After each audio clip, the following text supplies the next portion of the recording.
Hello, and welcome to the webinar covering the Agile Ticketing Update for version 6.23. We are very excited to introduce you to the significant benefits to the Agile Ticketing System. The first enhancement we are going to cover today is the ability to redeem account benefits immediately. Customers are now able to add a ticket pack or another item that gives them account benefits and use them during the same transaction. Let's take a look. I will go to the ticket pack purchase page and add one to my cart. This ticket pack has account benefits tied to it that allow the customer to redeem 10 tickets at no further cost. With this ticket pack now in my cart, I can go to the list of events and start redeeming my benefits.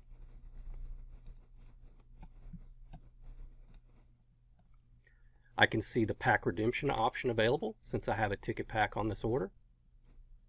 Or I could also buy the ticket at normal price.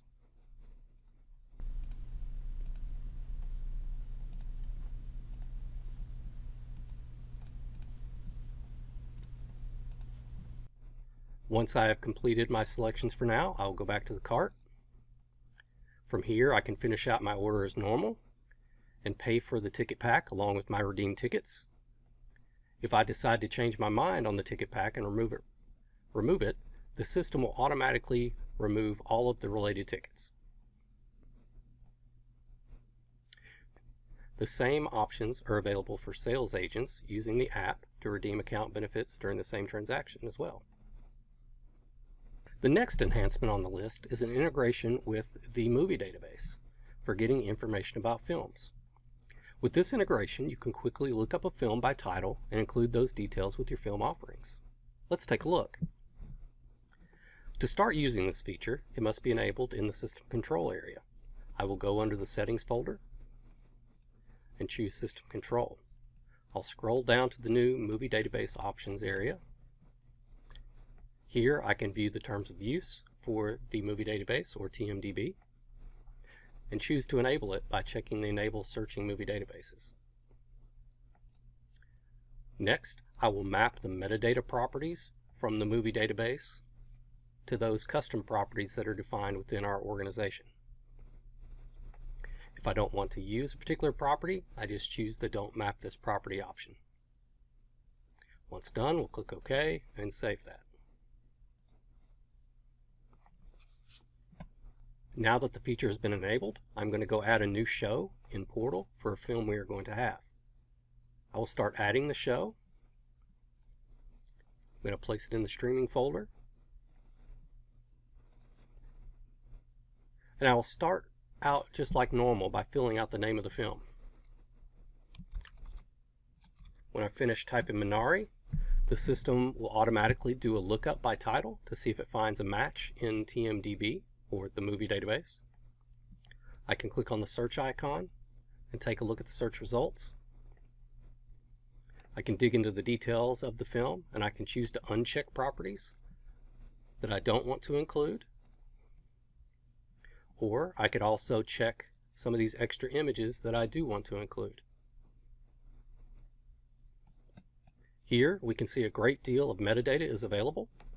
When I am ready, I click the OK button and go about finish adding any further details and go ahead and save these changes.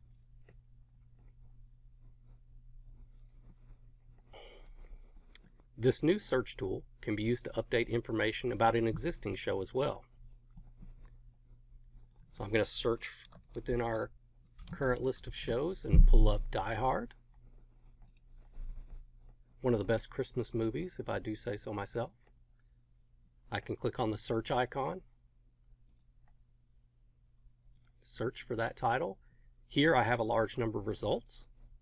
I can go ahead and filter that down by typing in to search for the 1988 release of this film. I click OK, and now I will have a full set of metadata for this title. Also, one thing to mention is that this same searching functionality is also implemented and works the same way in our installed admin app. The next enhancement on the list is further changes to streaming events. In order to better support streaming titles available for long amounts of time, we have adjusted how the dates are represented.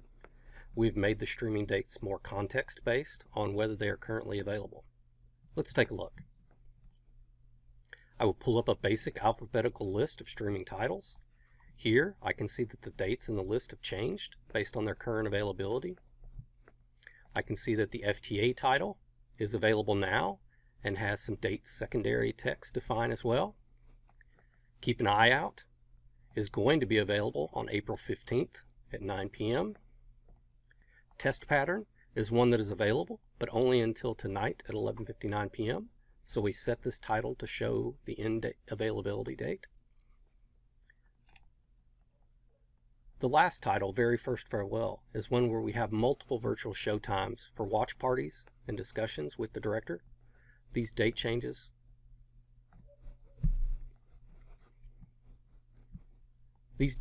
shown on this screen are also flow through to all places that the date are shown on the info page, the cart, and the order confirmation.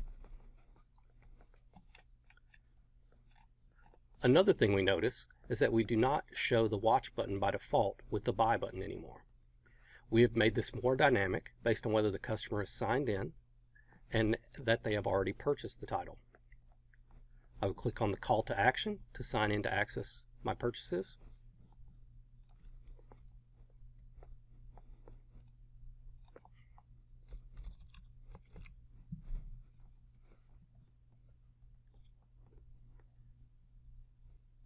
Now I can see the watch buttons on the items I have purchased and the buy buttons on the ones I have not.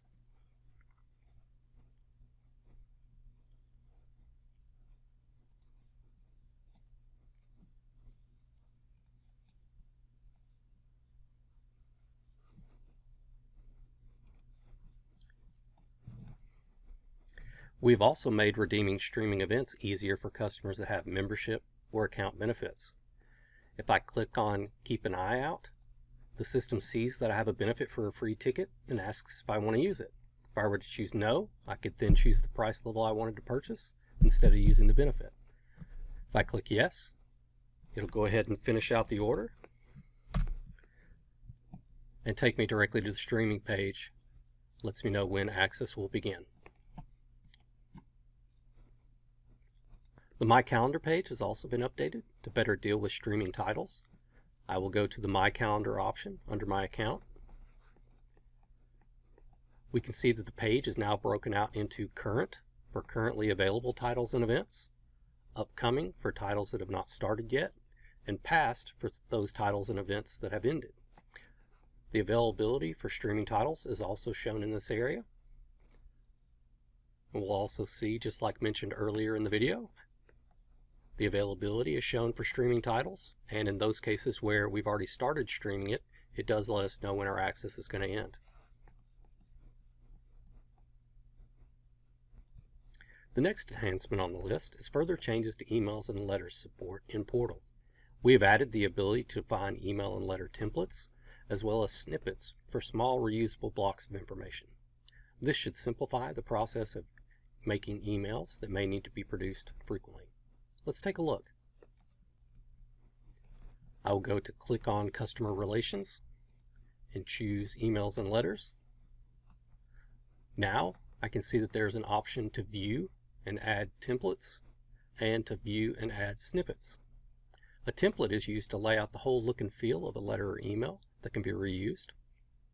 I can click on Templates and edit the properties of the event newsletter template. Go ahead and make my editor a little larger. The layout of the email along with the replaceable fields are defined. Also, I can see that there are some event snippets that were added into this email. And this will make inputting those event details easier when we actually use this template. So let's jump out of here and take a look at snippets. Snippets are reusable little blocks of content that can be easily inserted into an email or a template. Here we have a billing address snippet that contains the formatting for a customer's address.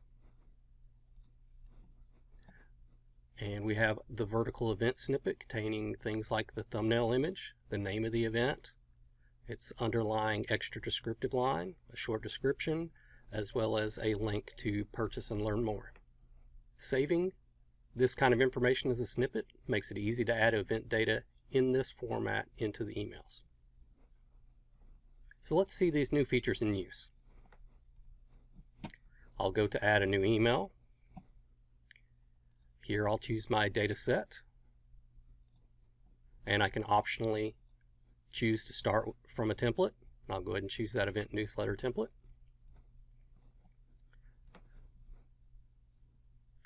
This event contains those two event snippets, where I'll go ahead and define what events I want to include in this email. If for some reason we don't want to include two in this email, you can just not search for an item and leave it blank. It'll be removed. I'm going to start by searching for very in order to find very first farewell, and I'm going to search for test in order to find test pattern. Go ahead and click OK there. Now I need to define the parameters in order to dictate my target audience. I'm going to go back to people who have purchased since 2020. Here I can see that I've got my audience selected. So I can now edit this email, adding text to the body here.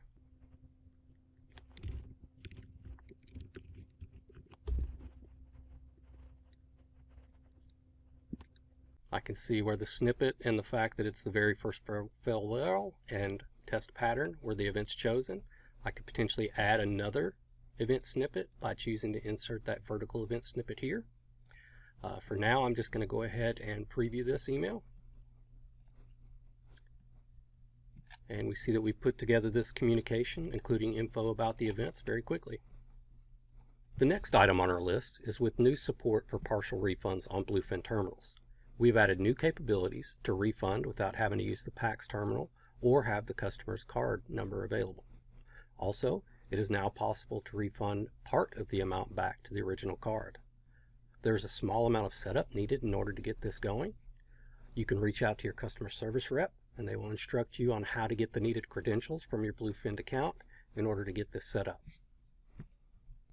The last enhancement we're going to cover today is with reporting. We have added formatted headers with report parameters to describe what the report contains. Let's take a look at John's test report. Here I can see that Excel and, for example, PDF formats contain the organization name, the report name, selected parameters, in this case the event date range, as well as the date and time of the report and how many pages.